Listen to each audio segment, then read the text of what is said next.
நண்பர்கள் அனைவருக்கும் வணக்கம். இது கை கொடுக்கும் கை டீச்சர் நண்பர்கள். இந்த சேனலில் மாற்றுத்திறனாளி சந்திக்கக்கூடிய பல்வேறு பிரச்சனைகள், பல்வேறு தகவல்களை பற்றி தொடர்ந்து பேசிட்டு இருக்கோம். அந்த இடத்துல இன்னைக்கு என்ன பேச போறோம்னா, தமிழ்நாடு அனைத்து வகை மாற்றுத்திறனாளிகள் மற்றும் பாதுகாப்போர் உரிமைகளுக்கான சங்கத்தினுடைய மாநில மாநாடு கடந்த 19, 20, 21 ஆகிய தேதிகளில் திருச்சியில் நடைபெற்றது. இம்மாநில மாநாட்டில் 2 முக்கியமான தீர்மானங்களை நிறைவேற்றியிருக்கிறோம். அதில் முதல் தீர்மானமாக 100 நாள் வேலையை அழித்து ஒழிக்க முயற்சி செய்து கொண்டிருக்கக்கூடிய மோடி அரசை கண்டித்து வருகிற ஜனவரி 6ஆம் தேதி தமிழ்நாடு முழுவதும் புதிதாக கொண்டு வரப்பட்டுள்ள 100 நாள் வேலைக்கான வரைவு மசோதாவின் நகலை கிழித்தெறியும் போராட்டத்தை தமிழ்நாடு முழுவதும் அனைத்து பிடிஓ அலுவலகங்கள் முன்னாலும் நடத்த வேண்டும் என தீர்மானம் என்பது நிறைவேற்றப்பட்டது.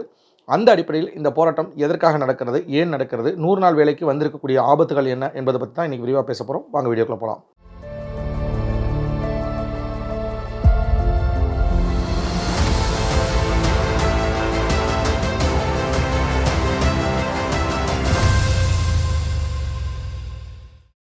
நண்பர்களே, கிராமப்புறத்தில் இருக்கக்கூடிய வறுமை நிலையில் இருக்கக்கூடிய மாற்றுத்திறனாளிகள், பெற்றோரால், மகன்களால், குடும்பத்தாரால் கைவிடப்பட்ட முதியவர்கள் உள்ளிட்ட அனைவருக்கும் வேலை வாய்ப்பை உத்தரவாதப்படுத்த வேண்டும். வேலை இல்லை என்கிற காரணத்தை சொல்லி இடம்பெற்று இடம்பெயர்தல், கிராமங்களை காலி செய்து நகரங்களுக்கோ அல்லது வேறு இடங்களுக்கோ இடம்பெயர்ந்து செல்லக்கூடிய நிலைமையை தடுக்க வேண்டும் என்கிற அடிப்படையிலே கடந்த 2005ஆம் ஆண்டு மன்மோகன் சிங் அவர்கள் ஆட்சி காலத்திலே, அப்போதைய ஐக்கிய முன்னணி ஆட்சியிலே இடதுசாரி கட்சிகள் 64 பேர் ஆதரவு அளித்ததன் அடிப்படையில் இந்த மகாத்மா காந்தி ஊரக வேலை உறுதி திட்டமானது கொண்டு வரப்பட்டது. இந்த திட்டம் கொண்டு வரப்பட்ட பிறகுதான் இந்தியாவில் அனைத்து கிராமங்களிலும் ஓரளவுக்கு வறுமையை ஒழிக்க முடிந்திருக்கிறது, பட்டினிச்சாவுகளை தடுக்க முடிந்திருக்கிறது. எதுவுமே இல்லை என்றாலும் பரவாயில்லை, என்னை மகன் கவனிக்கவில்லை, மகள் கவனிக்கவில்லை, என் குடும்பத்தார் கவனிக்கவில்லை, என் உடலில் ஊனம் இருக்கிறது, என்னை யாருமே கவனிக்கவில்லை என்றாலும் கூட இந்த 100 நாட்கள் வேலை என்பது உத்தரவாதமாக இருக்கின்ற சூழ்நிலையிலே இதில் வரக்கூடிய வருமானத்தை வைத்து எனது குடும்பத்தை காப்பாற்றிக் கொள்வேன் என்கிற அடிப்படையிலே பல மாநிலங்களிலும் அடுத்த வேலைக்கு கஞ்சிக்கு வழி இல்லாதவர்களுக்கு உணவை கொடுக்கிற, ஊக்கத்தை கொடுக்கிற அருமருந்தாக இந்த 100 நாள் வேலை திட்டமானது இருந்தது. இந்த 100 நாள் வேலை திட்டத்தை இன்னமும் பலர் ஏசிக்கொண்டிருக்கிறார்கள், பலர் கேலி செய்து கொண்டிருக்கிறார்கள். இதெல்லாம் ஒரு புறம் இருந்தாலும் சாதாரண மக்களுக்கு, கிராமப்புற ஏழை எளிய மக்களுக்கு, அடுத்த வேலைக்கு கஞ்சிக்கு வழி இல்லாத மக்களுக்கு அவர்களுடைய பட்டினிச்சாவை தடுத்து நிறுத்துகிற ஒரு மிகப்பெரிய இயக்கமாக, மிகப்பெரிய வேலைவாய்ப்பை தரக்கூடிய ஒரு அம்சமாக இந்த 100 நாள் வேலை திட்டமானது இருந்தது. இந்த திட்டம் அமல்படுத்தப்பட்ட பிறகு இந்த திட்டத்தை ஒழுங்காக வடிவமைத்து முறையாக நிதிகளை ஒதுக்கி சரியான திட்டமிடலோடு இந்த திட்டத்தை செயல்படுத்தியிருந்தால் இன்றைக்கு இந்த திட்டம் உலகம் முழுவதும் பாராட்டத்தக்க மிகப்பெரிய திட்டமாக, பல 100 கோடி பேருக்கு வேலைவாய்ப்பை வழங்கக்கூடிய திட்டமாக இந்த திட்டம் இருந்திருக்கும். ஆனால் ஒன்றிய அரசு தொடர்ச்சியாக இந்த 100 நாள் வேலை திட்டத்திற்கான நிதியை படிப்படியாக குறைத்ததன் விளைவாக இந்த திட்டம் மிகப்பெரிய இன்னலுக்கு ஆளாகி இருக்கிறது. இப்படிப்பட்ட சூழ்நிலையில் தான் மோடி அரசாங்கம் கடந்த சில தினங்களுக்கு முன்னதாக மகாத்மா காந்தி ஊரக தேசிய வேலை உறுதி திட்டம் என்கிற இதன் பெயரையே மாற்றி தற்போது Viksit Bharat guarantee for Rozgar and Ajeevika mission Gramin VPG Ramji அப்படின்னு சொல்லி ஒரு புதிய மசோதாவை நிறைவேற்றிருக்காங்க. இந்த மசோதா வந்து பார்த்திங்கன்னா சுருக்கமாக சொல்லப்போனால் விக்சித் பாரத் 2047, அதாவது 2040 வளர்ச்சி அடைந்த பாரதத்தை உருவாக்குவதே எங்களுடைய நோக்கம் அப்படின்னு சொல்லி இதில் சொல்லியிருக்காங்க. இதில் பல பேர் என்ன சொல்லிட்டு இருக்காங்கன்னா, 100 நாள் வேலை அல்ல இது, இனிமேல் இந்த வேலை 125 நாட்களாக மாற்றப்படும். விவசாய பருவத்தில் வேலைக்கு ஆட்கள் கிடைக்கிறதில்ல, விவசாய கூலிகளாக வேலைக்கு ஆட்கள் கிடைக்கிறதில்ல, அதனால் 60 நாட்கள் வந்து விவசாய காலங்களில் 100 நாள் வேலை கொடுக்க தேவையில்லைங்கிற சட்டம் என்பது வந்திருக்குது அப்படின்னு சொல்லி பல காரணங்களை சொல்கிறாங்க. இது வரைக்கும் அந்த திட்டத்துக்கு ஒன்றிய அரசாங்கம் 90% தன்னுடைய பங்களிப்பை நிதியை செலுத்தி இருந்தது, 10% மாநிலங்கள் தன்னுடைய நிதியை செலுத்தி இருந்துச்சு. ஆனால் இனி வரக்கூடிய காலங்களில் 60% ஒன்றிய அரசாங்கமும் 40% மாநில அரசாங்கமும் இதில் செலுத்துவோம், இதனால் மாநிலங்கள் நடைபெறக்கூடிய ஊழல்களை கலைந்தெறிய முடியும் அப்படின்லாம் அவங்க சொல்கிறாங்க. ஆனால் உண்மை அப்படி இருக்கா? இதை நாம் விரிவாக ஆராய வேண்டியிருக்கு. அந்த அடிப்படையில் நாம் பார்க்குற போது கடந்த 2005ஆம் ஆண்டு கொண்டு வரப்பட்ட சட்டத்தில் என்ன சொல்லியிருக்கு?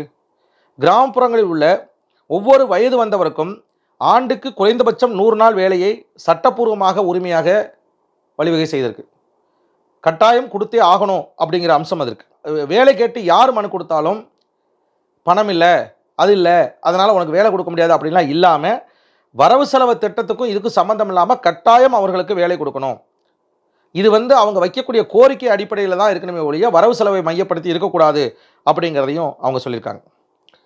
அதே மாதிரி 90% ஒன்றிய அரசும் 10% மாநிலங்களும் ஏற்றுக்கணும்.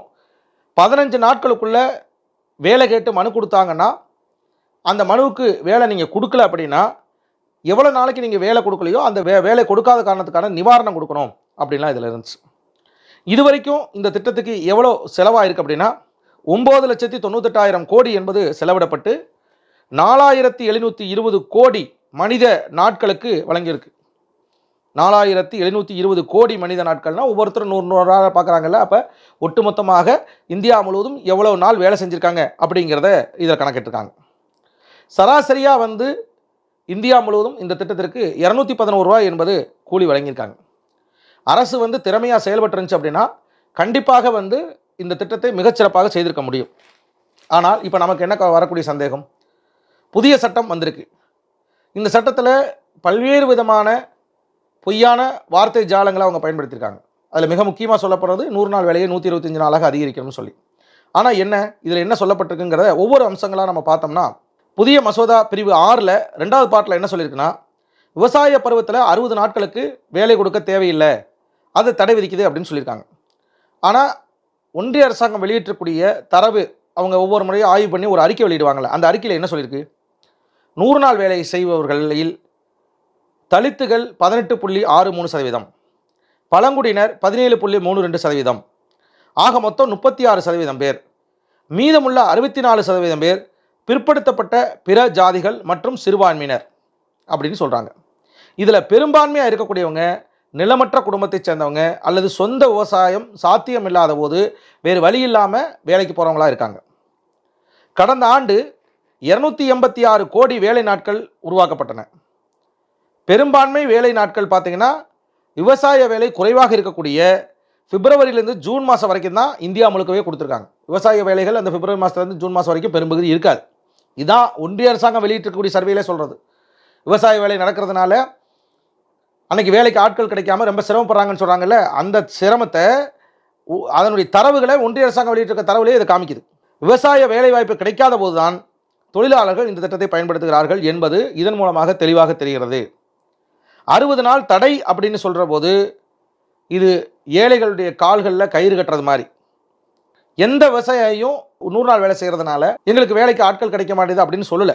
மெயினாக விவசாயிகள் சொல்கிறது குறைந்தபட்ச ஆதரவு விலை கொடுங்க, இடுபொருட்களுக்கான செலவுகள் அதிகமாகிட்டே இருக்குது, உரம் அது சார்ந்த விஷயங்கள் எல்லாம் விலை கூட்டிகிட்டே போகுது, விவசாயம் பண்ணால் எங்களுக்கு கட்டுப்படியான விலை கிடைக்கல, கட்டுப்படியான விலை கிடைப்பதற்கான வாய்ப்புகளை ஒன்றிய அரசாங்கம் உருவாக்க வேண்டும்னு கேட்டால் அதற்கு நேர்மாறாக 100 நாள் வேலை திட்டத்தை அழித்து ஒழிக்கக்கூடிய வேலையிலே ஒன்றிய அரசாங்கம் ஈடுபட்டிருக்கிறது என்பதை தான் நம்ம பார்க்குறோம். அதே போல் பார்த்திங்கன்னா கடந்த நிதியாண்டில் 93,850 கோடிக்கு மேலே இந்த திட்டத்திற்காக செலவாயிருக்கு. ஒன்றிய அரசு 85,333 கோடி, அதாவது 90%, மாநிலங்கள் 8,500 கோடி 10% பங்களிப்பாக கொடுத்துருந்தன. புதிய சட்டத்தின் கீழே 60%, 40% அப்படின்னு வருகிற போது 29,000 கோடிக்கு மேற்பட்ட சுமை மாநிலங்களுடைய தலையில் கட்டப்படும். தமிழ்நாட்டுக்கு 3,281 கோடி குறைக்கப்படும், உத்தரப்பிரதேசத்துக்கு 3,049 கோடி குறைக்கப்படும், ஆந்திராவுக்கு 2,438 கோடி குறைக்கப்படும். இதெல்லாம் நம்ம பார்க்குற போது என்ன ஆகும் அப்படின்னா, ஏற்கனவே ஒன்றிய அரசை ஆதரிக்கிற மாநிலங்களுக்கு நிதியை வாரி வழங்குகின்ற எதிர்க்கட்சிகள் ஆளக்கூடிய மாநிலங்களுக்கு வெள்ளம் வந்தாலும் புயல் வந்தாலும் எது நடந்தாலும் நிதி கொடுக்க மாட்டேன் என்று சொல்லி அவர்களை புறக்கணிக்கின்ற சூழ்நிலையிலே மாநிலங்கள் ஏற்கனவே நிதி பற்றாக்குறையால் தள்ளாடி கொண்டிருக்கக்கூடிய சூழ்நிலையிலே மாநிலங்களுக்கு நீங்கள் தான் நிதியை 40% கொடுக்க வேண்டும் என்று சொன்னால் கண்டிப்பாக அந்த நிதி பகிர்வு என்பது மிகப்பெரிய இன்னல்களை உருவாக்கும். இந்த திட்டத்தை இழுத்து மூடுவதற்கான ஒரு வாய்ப்பாகத்தான் அமையும். மாநிலங்களுடைய நிதிச்சுமை என்பது மிக கடுமையாக மாற்றப்பட்டு கண்டிப்பாக அவர்களால் சம்பளம் கொடுக்க முடியாத சூழ்நிலை என்பது ஏற்படும் அப்படிங்கிறத நம்ம பார்க்குறோம். அதே மாதிரி இன்னொன்று மிக முக்கியமாக அவங்க என்ன சொல்கிறாங்க, 100லேருந்து 125 நாட்களாக அதிகரிச்சிருக்கோம் அப்படின்னு சொல்கிறாங்க. ஆனால் 2005 சட்டத்தின் கீழும் அவங்க என்ன சொல்லியிருக்காங்கன்னா 100 நாட்கள் குறைந்தபட்சம் மட்டுமே, அதிகபட்சம் அல்ல அப்படின்னு தான் சொல்லியிருக்காங்க. 100 நாள் குறைந்தபட்சம் 100 நாள் நம்ம கொடுக்கணும். அதுக்கு மேலே இருந்துச்சுனாலும் வேலை கொடுக்கலான்னு சொல்கிறாங்க. ஆனால் பெரும்பகுதி என்ன நினைச்சுன்னா இந்தியா முழுக்க 100 நாள் முடிஞ்ச உடனே அவங்க நிப்பாட்டிட்டாங்க. அதை நம்ம ஏற்கனவே நம்ம சொன்ன மாதிரி இதில் அதிகாரிகள், அரசியல்வாதிகள் மற்றவர்கள்லாம் இதில் பல்வேறு குறுக்கீடுகளை பண்ணதனுடைய விளைவு தான் இப்படி ஆயிருக்கு. முறையாக அமல்படுத்தி இருந்தால் கண்டிப்பாக இதை நல்ல முறையிலே கொண்டு வந்திருக்க முடியும் அப்படிங்கிறது தான். கடந்த ஆண்டு 5.78 கோடி குடும்பங்கள் வேலை செய்தன இந்தியா முழுவதும். ஆனால் 100 நாள் வேலையை முடித்தது சொல்கிறாங்கல்ல, 100 நாள் வேலையை 125 நாட்களாக நாங்கள் மாற்றித்தரோன்னு சொல்கிறாங்கல்ல, இதில் கடந்த ஆண்டு இந்தியா முழுவதும் 5,78,00,000 குடும்பங்கள் வேலை செஞ்சுருக்காங்க. ஆனால் முழுமையாக 100 நாள் வேலையை கொடுத்துருக்காங்களா அப்படின்னு பார்த்தா 40.7 லட்சம் 40,70,000 குடும்பங்களுக்கு மட்டுமே 100 நாள் வேலை என்பது முழுவதுமாக கொடுக்கப்பட்டிருக்கு. அப்போ ஒட்டுமொத்தமாக நாம் பார்க்குற போது இந்தியா முழுவதும் வெறும் 8% பேருக்கு மட்டும்தான் 100 நாள் வேலை முழுவதுமாக கொடுக்கப்பட்டிருக்கிறது. மற்ற எல்லோருக்கும் 25 நாள், 30 நாள், 40 நாள் அப்படின்னு தான் கொடுத்துருக்காங்க அப்படிங்கிறது பார்க்குறோம். இந்த திட்டம் அறிமுகமாகிற போது 2005 அறிமுகமாகும் போது ஒன்றிய அரசாங்கம் பட்ஜெட் போடுறாங்க பார்த்தீங்களா, அந்த பட்ஜெட்டில் ஒட்டுமொத்தமான ஒதுக்கீடு என்பது 4% இந்த திட்டத்துக்காக ஒதுக்குனாங்க. வறுமையை ஒழிக்கணும், மக்களை சிரமப்படுத்தக்கூடாது அப்படிங்கிறதுக்காக 4% ஒதுக்குனாங்க. அதுக்கப்புறம் பிஜேபி ஆட்சிக்கு வந்ததுக்கப்புறம் என்ன ஆயிடுச்சுன்னா தற்போது 1.37% மட்டுமே நிதி ஒதுக்குறாங்க. அதாவது 1,40,000 கோடி ஒதுக்கின நிலையை மாற்றி 80,000 கோடி, கிட்டத்தட்ட 60,000 கோடியை குறைத்திருக்கிறார்கள். இந்த நிதியை வச்சுக்கிட்டு இந்தியா முழுவதும் 50 நாள் வேலை கூட செய்ய முடியாது. இதில் 125 நாள்ங்கிறது எப்படி? இல்லை, நான் ஒரு உதாரணத்துக்கு கேட்குறேங்க. என் கடையில் ஒரு 10 பேர் வேலை செய்கிறாங்க. ஆளுக்கு 500 சம்பள விலை, நான் ஒரு 5,000 டெய்லி நான் எடுத்து வைக்கிறேன். இப்போ என் கடையினுடைய தேவையை விரிவாக்குறேன், வேலை அதிகப்படுத்துகிறேன் அப்படின்னா ஒரு 20 பேரை நான் சம்பளத்துக்கு வைக்கிறேன் அப்படின்னா நிதியை அதிகப்படுத்தணுமா வேண்டாமா? 5,000 நான் சம்பளம் கொடுக்குறேன், நான் 10,000 இருந்தால் தான் அந்த 20 பேருக்கு சம்பளம் கொடுக்க முடியும். அந்த 20 பேருக்கு சம்பளம் கொடுத்தா தான் அங்கே வேலை வாங்க முடியும். அப்படி இருக்கக்கூடிய சூழ்நிலையில் 2005ஆம் ஆண்டு எவ்வளோ ஒதுக்குனாங்க? 1,40,000 கோடியை அன்றைக்கு இருந்த அரசாங்கம், ஐக்கிய முற்போக்கு கூட்டணி அரசாங்கம் அறிமுகப்படுத்தியது, இந்த திட்டத்துக்காக ஒதுக்கியது. அப்படி ஒதுக்குற போது சம்பளம் 200லேருந்து 250க்குள்ளே தான் இருந்துச்சு 100 நாள் வேலைக்கான சம்பளம். ஆனால் இப்போ என்ன ஆயிடுச்சு? இப்போ 319 ரூபாய் என்பது சம்பளம் ஆயிருக்கு. அப்போ வேலைக்கான கூலி என்பது குறைந்ததுலேருந்து அதிகப்படியாக இருக்குது. 200 ரூபாயிலிருந்து 319 ரூபா வரைக்கும் வந்துருச்சு. இது ஒரு பக்கம் இருக்குது. அப்போ சம்பளம் கூடுகிற போது என்ன செய்யணும்? நிதியை அதிகப்படுத்தணும். இது ஒரு பக்கம் இருக்குது. அப்போ இந்தியா முழுக்க 2005 இந்த திட்டம் அறிமுகப்படுத்த போது இந்த திட்டத்துடைய விழிப்புணர்வு இல்லாமல் பல பேர் வேலைக்கு போகாமல் இருந்தாங்க. குறிப்பாக இந்த கொரோனா காலத்துக்கு பிறகு பலர் வேலை செய்தவர்கள் அனைவருமே வேலை வாய்ப்பை விட்டுவிட்டு இந்த 100 நாள் வேலை திட்டத்துக்கு வந்ததனுடைய விளைவாக வேலை கிடைக்கல, வறுமை, வேறு வழியே இல்லை அப்படின்னு 100 நாள் திட்டத்துக்கு வந்ததுனால இந்த தொழிலாளர்களுடைய எண்ணிக்கை, 100 நாள் வேலை கேட்டு வருபவர்கள், வேலை செய்வர்களுடைய எண்ணிக்கை பல மடங்கு கூடிருச்சு. அப்போ ஒரு பக்கம் சம்பளம் உயர்ந்திருக்கு, இன்னொரு பக்கம் வேலை செய்யக்கூடிய ஆட்களுடைய எண்ணிக்கை அதிகமாயிருக்கு. அப்போ இதுக்கு இந்த ரெண்டையும் நாம் கணக்கிட போது எவ்வளோ பணம் ஒதுக்கணும்? 1,40,000 கோடியிலேருந்து கிட்டத்தட்ட 2 லட்சம் கோடியாக ஒதுக்குறதுக்கு பதிலாக 1,40,000 கோடியிலிருந்து 60,000 கோடியை குறைத்து 80,000 கோடியாக இவர்கள் அறிமுகப்படுத்தியிருக்கிறார்கள் என்றால், இதற்காக நிதி ஒதுக்கி இருக்கிறார்கள் என்றால், இவர்கள் எந்த அடிப்படையிலே 125 நாட்கள் வேலை கொடுப்பார்கள்? ஏற்கனவே இந்தியாவுடைய ஒன்றிய அரசாங்கம் வெளியிட்டக்கூடிய தரவு என்ன சொல்லுது அப்படின்னா, ஒட்டுமொத்தமாக 8% பேர் மட்டும்தான் கடந்த ஆண்டு 100 நாள் வேலையை முடித்திருக்கிறார்கள். 100 பேர் வேலைக்கு போகிறாங்கன்னா 8 பேர் மட்டும்தான் அந்த வேலையை முடித்திருக்கிறார்கள் என்று தரவு ஒரு பக்கம் சொல்லுகிறது. இன்னொரு பக்கம் நீங்கள் என்ன சொல்கிறீங்க? வார்த்தை ஜாலங்களில் போட்டுக்கிட்டு நாங்கள் 100 நாள் வேலையை 125 நாள், எந்த அடிப்படையில் 125 நாள் கொடுப்பீங்க? எதன் அடிப்படையில்? இந்த 60 நாள் விவசாய வேலை நாட்கள் உட்பட பல்வேறு விஷயங்கள் நம்ம கடஞ்சா கூட எதன் அடிப்படையில் நீங்கள் 125 நாள் வேலை கொடுப்பீங்க? சம்பளத்தை கூட்டியாச்சு, வேலைக்கு ஆட்களை கூட்டியாச்சு. அப்போ இதுக்கு நிதியை அதிகரிக்காமல் நிதியை குறைச்சி போட்டு 125 நாள் வேலை கொடுப்பீங்கன்னா யாரை நீங்கள் ஏமாத்துறீங்க அப்படிங்கிறதா இங்கே கேள்வியாக வருகிறது அப்படிங்கிறத பார்க்குறோம். அதே மாதிரி என்ன இன்னொரு பாயிண்ட் என்ன சொல்லியிருக்காங்கன்னா, மகாத்மா காந்தி தேசிய ஊரக வேலை உறுதி திட்டத்தின் கீழ் பணிகளை திட்டமிடுதல் மற்றும் செயல்படுத்தல், என்ன பணிகளை செய்யணும், எதெல்லாம் செயல்படுத்தணும் அப்படிங்கிறத கிராம சபைகள் தான் முடிவு செய்து இருந்துச்சு. ஆனால் இப்போ என்ன சொல்லிட்டாங்க? புதிய சட்டம், கிராமப்புற உள்கட்டமைப்பு அடுக்கை அறிமுகப்படுத்தப்பட்டு இதன் கீழே என்னென்ன பணிகள் செய்யலாம், எதை செய்யலாங்கிறத ஒன்றிய அரசு தான் தீர்மானிக்கும். நான் சொல்கிறத நீ செய், நீ உனக்கான திட்டத்தை நீ உருவாக்காத. என் மக்களுக்கு என்ன தேவை, என் ஊருக்கு என்ன தேவைங்கிறத நான் தீர்மானிப்பேனா, எங்கேயோ டெல்லியில் உட்காந்துக்கிட்டு அவன் தீர்மானிப்பானா அப்படிங்கிறதா இங்கே ஒரு மிகப்பெரிய கேள்வியாக இருக்குது. அப்போ என்ன செய்வாங்க? அவங்க சொல்கிற திட்டத்தை அமல்படுத்த சொல்லுவாங்க. அது இங்கே அமல்படுத்த முடியாத போது கண்டிப்பாக நாங்கள் சொன்ன வேலையை நீங்கள் செய்யல, அதனால் உனக்கு வேலை கொடுக்க முடியாது அப்படின்னு சொல்லி இழுத்து மூடக்கூடிய வேலை தான் இன்றைக்கி ஒன்றிய அரசாங்கம் செஞ்சுட்டு இருக்கு அப்படிங்கிறத பார்க்குறோம். அதே போல் அடுத்தது என்னென்னா, 2005 சட்டத்தின் கீழே கூலி எப்படி கொடுக்கணும்னா, குறைந்தபட்ச கூலி சட்டம் 1948ஓட இணைச்சு, அவங்க செய்யற வேலைக்கு இவ்வளோ சம்பளம் குடுக்கணும் அப்படின்னு சொல்லிட்டாங்க. ஆனா இப்ப என்ன சொல்றாங்கன்னா, நான் நிர்ணயிக்கக்கூடிய சம்பளத்த நான் குடுப்பேன். நீ கேட்கிறதெல்லாம் நான் சம்பளம் குடுக்க மாட்டேன் அப்படிங்கிறதும், கண்டிப்பாக வேலை செய்தாலும் ஊதியம் கிடைக்குமா என்கிற ஐயப்பாடு என்பது நமக்கு இருக்கு. அதேபோல வந்து பார்த்தீங்கன்னா, தொழில்நுட்பத்தை பயன்படுத்தி நிறைய பேர வேலைய விட்டு தூக்கியிருக்காங்க. 2005 சட்ட விதிகளில் சொல்லப்பட்டுள்ள பல்வேறு அம்சங்களை மீறி, ஆதார் இணைப்பு செய்யாத எல்லாருக்கும் நாங்க வந்து வேலை குடுக்க மாட்டோம் அப்படின்னு சொல்லி போட்டு, 1,00,00,000 பேருடைய அட்டைகளை 100 நாள் வேலைக்கான அட்டைகளை ரத்து செஞ்சிருக்காங்க. 7 கோடி பயனாளிகள நீக்குறதுக்கு அடுத்த கட்ட வேலைகள அவங்க துவங்கியிருக்காங்க.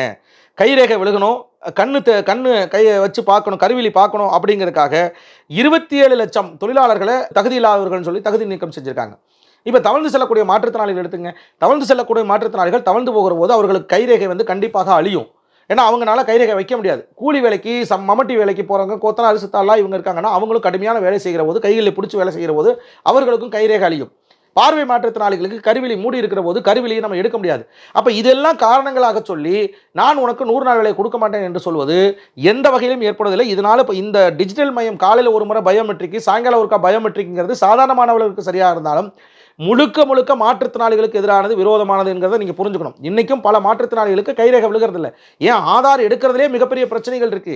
அப்படி இருக்கக்கூடிய சூழ்நிலையில நான் பயோமெட்ரிக் வைப்பேன், கண்ணை எடுப்பேன், இதெல்லாம் இருந்தாதே நான் கொடுப்பேன், கேஒய்சி நீங்க அப்டேட் பண்ணணும் அப்படிங்கிற மாதிரி சொல்றது இன்னைக்கும் நீங்க பார்க்கலாம். தமிழ்நாடு முழுக்க, இந்தியா முழுக்க எல்லா ஆதார் மையங்களிலும் காலையில 6 மணிக்கு போய் காலையில மதியானம் 3 மணி 4 மணி வரைக்கும் காத்து கிடந்து ஆதார்களை புதுப்பிச்சு வரக்கூடிய சூழ்நிலை. அப்படி இருந்தும் பலருக்கும் ரிஜெக்ட் ஆகக்கூடிய சூழ்நிலை. இதை கட்டாயப்படுத்துவதால ஏகப்பட்ட பிரச்சனைகள் வருகிறது என்பதை தான் நம்ம இங்க பார்க்கிறோம். அதே மாதிரி மாற்றுத்திறனாளிகளுக்கு வந்து 4 மணி நேரம் வேலை செய்தால் போதும், முழு ஊதியம்னு இருக்கு. ஆனா அதுக்கும் ஆப்பு வச்சிருக்காங்க. இப்ப என்ன சொல்லியிருக்காங்கன்னா, நிலையான வேலை நேரம் என்பது 7 மணி நேரத்திலிருந்து 8 மணி நேரமாக நாங்க அதிகரிச்சிருக்கோம். பிரிவு 19 அதுல என்ன சொல்றாங்கன்னா, வேலை நேரம் 12 மணி நேரம் வரைக்கும் கூட நாங்க நீடிக்கிறதுக்கான வாய்ப்பு இருக்கு அப்படின்னு சொல்லியிருக்காங்க. சட்டத்தில் சொல்லியிருக்காங்க. இந்த மகாத்மா காந்தி 100 நாள் வேலை உறுதி திட்டம்ங்கிறது வந்து பார்த்தீங்கன்னா எல்லா கிராமங்களுக்கும் பொருந்துற வகையில் இருந்துச்சு. ஆனா இப்போ என்ன சொல்றாங்கன்னா, ஒன்றிய அரசு எந்த கிராமங்கள் அறிவிக்கிறதோ அந்த கிராமங்கள் மட்டும்தான் நாங்கள் குடிப்போம். பிரிவு 5/1 கீழே ஒன்றிய அரசு தேர்ந்தெடுக்கக்கூடிய பணிகளை மட்டும்தான் செய்யணும், அதுவும் நாங்கள் சொல்ற கிராமத்தில் தான் செய்யணும் அப்படிங்கிறது வந்து கண்டிப்பாக வந்து இது பல வகையிலும் எல்லோருக்கும் எதிராகத்தான் இருக்கும் அப்படிங்கிறத நம்ம பார்க்குறோம். இப்படி இந்த திட்டத்தில் வந்து ஏராளமான பிரச்சனைகள் என்பது இருக்கிறது என்பதை தான் நம்ம பார்க்குறோம். இதற்காகத்தான் நம்முடைய தமிழ்நாடு அனைத்துவகை மாற்றுத்திறனாளிகள் மற்றும் பாதுகாப்பு உரிமைக்கான சங்கம் இது சாதாரண மக்களுக்கு மட்டுமல்ல, ஏழை எளிய நடுத்தர மாற்றுத்திறனாளிகளுக்கு விரோதமான சட்டமாக இருக்கிறது. எனவே இந்த சட்டத்தை கண்டிப்பாக நீக்க வேண்டும். ஏற்கனவே இருக்கிற நடைமுறை என்பது தொடரப்பட வேண்டும். இது சட்ட மாற்றம் மட்டுமல்ல, வாழ்வாதாரங்கள் மீதான நேரடி தாக்குதலாக இருக்கிறது. இது உரிமைகளை பறிக்கக்கூடிய மசோதாவாக இருக்கிறது. இதை ரத்து செய்யாமல் விட்டால் கிராமப்புறங்களே இல்லாமல் போய் அழிந்து போகக்கூடிய சூழ்நிலை என்பது ஏற்படும். ஏற்கனவே ஒன்றிய அரசாங்கம் பல்வேறு பகாசுர பன்னாட்டு கம்பெனிகளுக்கு, இந்தியாவுடைய பெருமுதலாளிகளுக்கு பல லட்சம் கோடிகளை தாரை வார்த்து வரக்கூடிய சூழ்நிலையிலே, இந்தியாவுடைய வளங்களை தாரை வார்த்து வரக்கூடிய சூழ்நிலையிலே, ஏழை எளிய மக்களுடைய ஒரே வாழ்வாதார திட்டமாக இருக்கக்கூடிய இந்த திட்டத்தை அழித்தொழிக்கின்ற வேலையில் ஈடுபட்டிருப்பதை கண்டித்து தான் இன்றைக்கி தமிழ்நாடு முழுவதும் வரக்கூடிய ஜனவரி மாதம் 6ஆம் தேதி தமிழ்நாடு அனைத்துவகை மாற்றுத்திறனாளிகள் சங்கம் இந்த மாற்றுத்திறனாளிகளுக்கு விரோதமான, ஏழை எளிய நடுத்தர மக்களுக்கு விரோதமான இந்த 100 நாள் வேலை திட்டத்திற்கு எதிரான 100 நாள் வேலை திட்டத்தை முழுவதுமாக அழித்தொழிக்கின்ற பணியில் ஈடுபடக்கூடிய மோடி அரசை கண்டித்து இந்த சட்ட மசோதா நகலை கிழித்தெறியும் போராட்டத்தை நாங்கள் நடத்த இருக்கின்றோம். தமிழ்நாடு முழுவதும் இந்த காணொலியை பார்த்து கொண்டிருக்கூடிய அனைத்து மாற்றுத்திறனாளிகளும், குறிப்பாக 100 நாள் வேலைக்கு செல்லக்கூடிய மாற்றுத்திறனாளிகள் அனைவரும் அந்தந்த பிடிஓ அலுவலகங்கள் முன்பாக நடைபெறக்கூடிய போராட்டத்தில் கலந்து கொண்டு இந்த ஒன்றிய அரசு கொண்டு வந்திருக்கக்கூடிய சட்டத்தை முழுவதுமாக ரத்து செய்யும் வரை நான் தொடர்ந்து போராட்டத்தில் களத்தில் நிற்க வேண்டும் என்று கேட்டுக்கொண்டு இந்த காணொலி விடுகிறேன். நண்பர்களே, இந்த காணொலி பற்றி விமர்சனங்களை கமெண்ட்ஸில் போடுங்க. மறக்காமல் இந்த சேனலை சப்ஸ்கிரைப் பண்ணுங்கள், லைக் பண்ணுங்கள், ஷேர் பண்ணுங்கள். நன்றி, வணக்கம்.